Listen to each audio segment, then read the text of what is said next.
from bettering themselves or advancing when the opportunities come. So when somebody's going and they're looking for a job and they're researching companies, it's easy to say, look for a company that has opportunities for you, look for a company that's a good match for your skills. What are the big red flags where if you were knowing what you know now,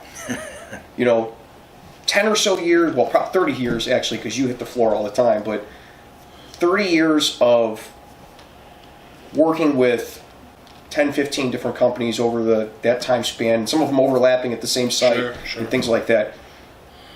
If you were an entry-level guy coming in, you were the guy or girl who's going looking for a job, and you went to the site that you were applying for a job for, and you saw this, you'd be like, nope, not happening. I don't, whatever shenanigans they're doing, I know I don't want a part of it.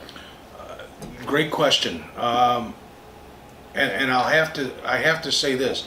You have to look at yourself first and know what your capabilities are, know what your limitations are, know what you want and what you want to strive forward for.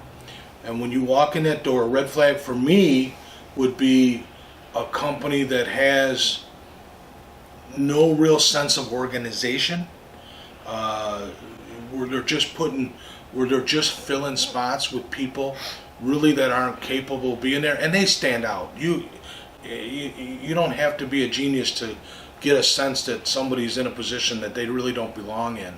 I get it if it's just their first day or something like that, maybe, but if they're there on their own and they're responsible for that post and they're not comfortable in it and they're not really trained well, that's the company's fault in many cases. It may be the individual's fault, but you have to look at the company first because it's their responsibility. It would be my responsibility to train that person and see that they're getting the right support. So for me, a red flag would be, disorganization, people in positions that they're not really cut out for, unsafe conditions, putting people in positions where it's unsafe. And that leads me to the whole armed security thing. Don't get caught up and high and mighty and wanting to carry a gun or a weapon to secure people. It's not necessarily needed. A good company, a security firm that offers unarmed security, trains well, supports well, and has good relations with their client, good relations with law enforcement and firefighting services. That's the company. I would rather do the unarmed work, most likely, than the armed work, because let's face it, if you're doing armed work, then that means that the situations around you are more dangerous, or can be more dangerous, so it's deemed that you need a weapon, and those people are needed. So if it's something you're really interested in and comfortable with, go for it. But don't get caught up on it. Don't be hung up on, I got to carry a gun. You don't want to get into armed security if the company that's doing it is creating negligent entrustment issues. Yes, and for me and him to sit here, for him from a law enforcement standpoint, he could probably talk about it more intelligently and in depth about the negligence, about seeing the negligence with an armed guard in a position where he shouldn't be. I myself have seen it far too often, but in many cases not in charge of it. So I had no say in it other than my own opinion. But at the end of the day, your question about red flags, it's a tough question. It's a great question, but it's a tough question because you have your own set of standards. And again, especially for someone like me with a lot of baggage, 30 years of experience, and I know this and this is what I like and that's what I want. But coming in as a new guy, you have to be willing to look at things with a fresh set of eyes, be willing to ask a lot of questions, and if you're not sure of something, if something's rubbing you the wrong way, trust your instincts. Trust that hair on the back of your neck or that gut that's wrenching. This don't feel right. They want me to do a position that I'm not really, they're not offering training for. The other thing that I've have experience with is titles. You go into a company and they have these fancy titles. Field investigator, field supervisor. I can go on and on. Brigadier General. Yeah. Brigadier, Brigadier General of Mall Security. Site captains. Okay, they're cool titles if that's what you're into. Your money might be a tad better. But please be careful, because what's going to happen is you're going to end up being a glorified traveler, traveling great distances. And when I say great distances, I'm not talking a few miles. I'm talking about can do maybe a couple 100 miles in a day, traveling to different sites, and all you're going to be doing is filling in because someone was late or someone called off that site, that position, and you're filling in until somebody else comes in, and then you're going to travel to another site doing the same thing. And you may travel from the Loop, downtown Chicago, the Loop, up to as far as Crystal Lake or Elgin, which is, for anybody who knows the Chicagoland area, that's a long way. He's talking 45 minutes to an hour drive. One way. Sites. One way. Minimum. One way. And then get there, work 3-4 hours, and then have to drive back to the city to cover another site because the afternoon guy or the night guy called off, and you're covering them until you get somebody else in. So be very leery and suspicious of that kind of position and title. I want you to be a rover, Floater. Floater. Call him a floater. Thanks, We need a floater. Floater, rover, field captain, field investigator, because you're just going to do a lot of running. And it may be in your own vehicle. It may not be a company vehicle. They may throw you some money for mileage, but believe me. Unless it's the type of job you're looking to get into. Yeah. Unless you like driving. Yeah, if you like doing that, cool, because you'll be doing it a lot. It'll set you right up. You're not going to be off much because you'll be in your car. Red flags. Title aware, be aware of title and actual duty. Lack of training. Especially lack of training for equipment that they're giving you. Yeah. Or lack of training on things that there's a 100% chance that you're going to come in contact with. Yeah, that's a good point. And equipment. When you talk about equipment for security, it runs the gauntlet. It can be a simple radio, two-way radio, which in my career that's been really the most important tool we've ever carried, besides a pen. Pen and paper. The secret weapon. And you know what? Don't expect the company that you're working for to provide you pen and paper. Go to the dollar store and get yourself notepads and pen and paper, for God's sakes. You want to impress the guy at your interview? Bring a pad of paper and a pen with. Yeah, Bring a pad of paper and a pen with. You'll impress the heck out of me. Be taking notes during your interview? Yeah. That's a red flag for him that you're probably going to work out. Thanks for bringing that up. I forget that because it grinds me when I have to give somebody a pen to fill out an application or to take notes at our interview. But it happens all the time. So be prepared, look sharp. And then the tools of the trade. His belt probably could weigh as much as 11, 12 pounds. Give or take 14 pounds. I wish it was 12 pounds.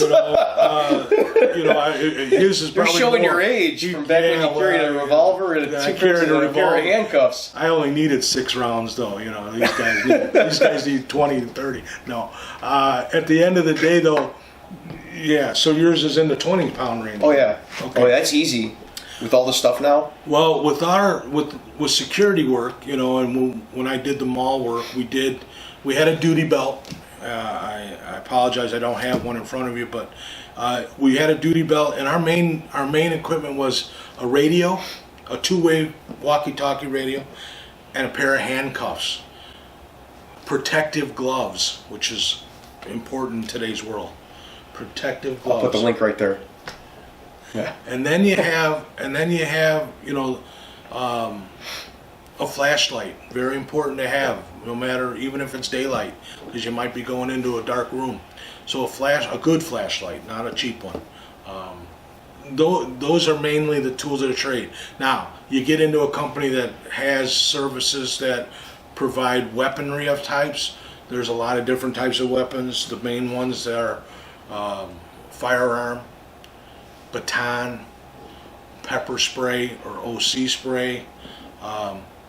Security industry, generally you're not going to use the taser like law enforcement. That's unique to them, in my experience anyway. It exists, but it's such a small minority it's rare. of agencies that are doing, of companies that are doing that. But the OC spray and pepper spray, mace and all that kind of stuff, for some reason a lot of companies like providing it for their security guards.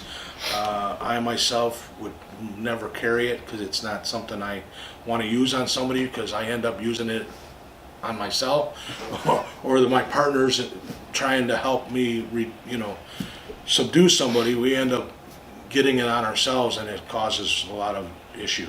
So the tools of the trade, key, pen and paper, your radio based on what the position you're in, keys, those types of things, handcuffs if you're trained to use them. Understand that handcuffs are not a toy, they're not playthings. Some states actually deem them as weapons, deadly weapons, in fact. I don't want to speak when used improperly. When used improperly. Some people have this tendency to double lock the handcuffs and use them as a set of brass knuckles, which is a terrible idea. And not just from a liability standpoint, but like handcuffs. Anybody that's used them for a long period of time know that they break, and you cut your hand, you can cut your fingers off. Yeah, you think you're going to hurt the bad guy, but you hurt yourself worse. Oftentimes worse. But the problem with equipment and companies is that there's some companies out there, and this is always my big red flag when I talk to somebody and they say, I got this job working in a security company, and I'll be like, oh, what do you guys do? And they immediately start talking about the gear that they just got issued, and they'll be like, did you go to a class about batons? Oh, they showed me how to open it and told us just hit people in the legs with them. Or they'll give them pepper spray, and they're like, well, pepper spray is unregulated in this state. Like anybody can carry pepper spray. Like, that's not exactly how liability works anywhere. Because the average person on the street can walk down the street in your state with a baton or with pepper spray, doesn't mean that a company can just issue it to people and that's going to cover them and the company when something goes wrong. And unfortunately, I see far too many companies that create negligent entrustment issues by giving people equipment it's fine for them to have, and it might even be the proper tool for them to use at that site or to do that job, but they don't provide adequate training for it because there's no statute that says they have to do it. Right. And that's an issue with some companies, is that a lot of companies are owned by businessmen and not people that are necessarily experienced with the liability side of it. And when they don't look into issues properly, they don't get a good attorney who's familiar with the liability issues with equipment and with training. You can end up in the middle, because there's a lot of companies out there that'll issue that stuff, and then when you use it, they'll cut the string. You're a cut. We cut the string, and we didn't tell them you could use that. Or they'll tell you can carry something, and then they'll cut the string when it goes away. So unless you're getting training on something, I'd be very wary about a company that'll give you that stuff. And it's documented training. Yeah. It's not just verbal. Have something in writing. It doesn't have to be fancy, but as long as it's documented with that company and you have it, keep it, copy it, whatever. Yeah, they'll be issued you certificates. Yeah. For you to take home. And they're proud of it. Companies that do that, do armed security, and they do OC and baton training and armed security in-house, and then they provide that service to somebody, they are proud of that. Like, that's going to be on their website. It's going to be on their business cards. We do security. We also do this training. It's going to be in their literature that they do training with it. So if you go to a company and they're not advertising that, and they're just saying they have armed security guards, and they're taking you in somebody's garage or in a backyard and showing you, and you know that's the truth. They take you in somebody's backyard and show you how to use a stick, or you get the issued a firearm, and then there's never a qualification again. You don't have to do yearly requals or something like that. Like, that's a big red flag in my book, and probably the biggest red flag I've ever seen with the negligent entrustment stuff is there's companies that will put either green or red and blue lights on their cars, and they'll put sirens on them. Yeah. Right? Like, the huge red flag for me with security companies is when I see sirens on the cars. Yeah. When I hear whoop, whoop, whoop, whoop, and sirens on the cars, and then if there isn't like a major program with that company about using those cars and an extensive policy about when they can drive code 2, code 3 using those cars on the property, even if it's allowed by state law, that throws up big red flags to me, because I've seen a couple of security companies in Illinois, mall security, in fact one of the mall securities had cars, Chevy Impalas with green lights on the roof, and they had sirens, and they were driving code 2 around places and code 3 to places, and I look at that and I go, if I'm going to work for that company, I want to look into that more, and that's probably something that I want to ask on the interview, like, what's the training with driving this car, because I've seen these cars driving around with the lights and sirens going, and they go, we just teach you on the job. I'm out. Yeah, there's no sense I'm in out. continuing that interview. Yeah, I'm out. Yeah, to his point, typically, again, my experience, if it's amber, yellow lights, and those are cautionary. That's it. You got a horn, you beep your horn, but there's no sirens. There's no fancy squad car horns, which I love. I love those. But security doesn't need those.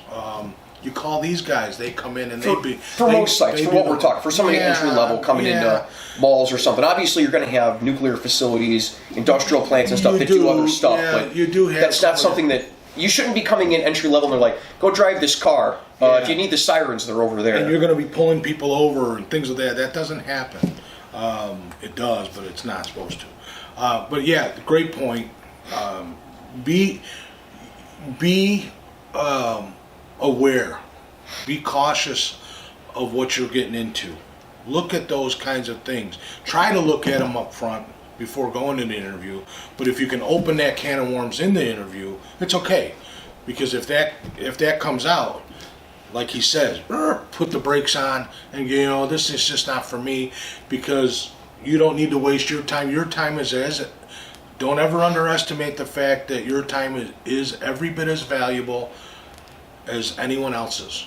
So whether it's the president of a company, owner of a company, to a baseline manager, their time is important, but so is yours. You're coming there, you're interviewing, you want a job with them, that's great. Sell yourself, everything works out, great. Get a job, advance, but don't sell yourself short.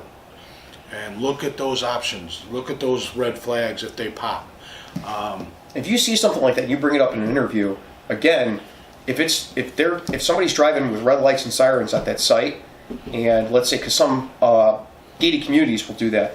If you go in for an interview with that company, you ask about it. You say, what's the training process with that? Because that's a pretty high level skill. That's not something that was covered in my 20 or 40 hour security class. If they say, oh no, you have to go to a 200-hour academy. It's a peace officer academy in the state, and we're deputized only when we're on duty by the sheriff's department in order to fulfill certain law enforcement functions, and that's one of them is responding to accidents and directing traffic stuff. Then that's golden.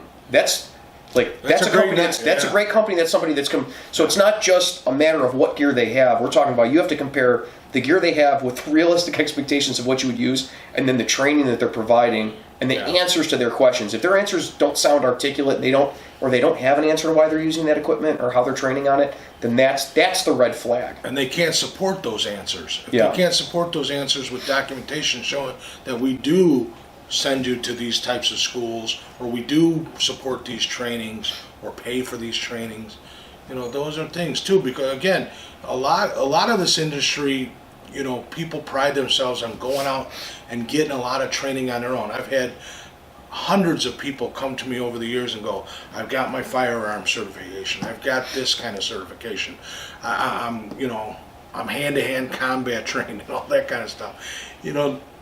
Yeah, you can go out there on your own to different schools, pay the money, and it's not cheap money. It gets expensive. You can go get all those certificates. But most companies that do it right, they do it themselves. They pay for it so that they're covered with liability. And they have that documentation on file saying, yeah, Randy Husher, you are certified with our company, and now go and do your job. Do it right, do it respectfully, and boom. They're covered. Doesn't change the fact I want to step back a little bit when he talked about liability. So just remember, when you're in this kind of work, you have to follow through on things, go into court. You have to understand that you can be held liable if you use a certain tool, handcuffs, firearm, OC spray, baton, your hands. You got to remember that if you're violating your company's policies, they can drop you. Like he said, they cut ties, and then you're on your own. The person that you did that to can sue you personally, come after your house and cars and all your goodies. You're only indemnified if you're following company policy. Correct. So the other big red flag is there's no policy. Like, you're hired as an armed guard, and they're like, yep, you're going to be at this bowling alley or at this McDonald's. I'm showing where we're from. But the bowling alley or the McDonald's has armed security, and you get hired by that company, and they say, well, you've got this training. The state says you can carry a firearm, so there you go. That's the site. If there's no policy, then there's no real indemnification by the company. The company doesn't have to stand behind you when you do something. Because they said, oh, just follow state law, and it becomes very, very murky waters when you get sued, which if you use force against somebody, in the private sector especially, but at all, you just expect it's going to end up in court. It's going to end up in a lawsuit.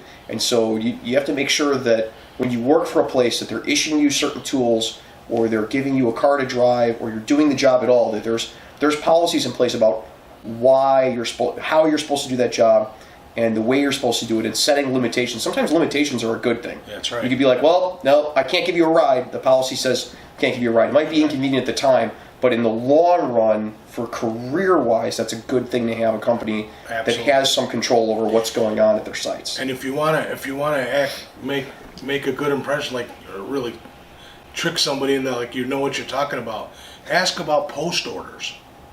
Most security sites, companies, have post orders, which in fact turn into policies.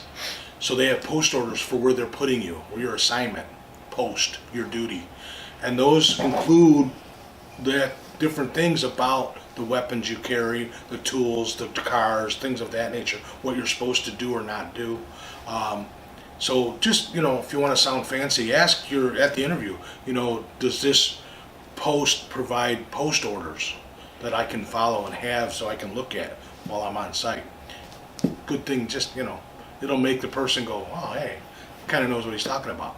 All right, so getting back to people that are coming onto the job and things that they can do to better themselves, what do you think is the one skill that's most critical for someone that's coming into security at an entry level?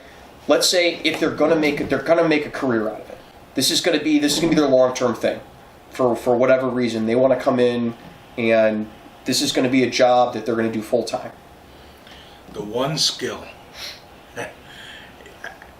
That's such a tough. I'd like to thank all the Patreon supporters, and especially the shift supervisor level Patreon supporters that we have listed here. Your contributions are what allows free field training to continue on and become better. Thank you.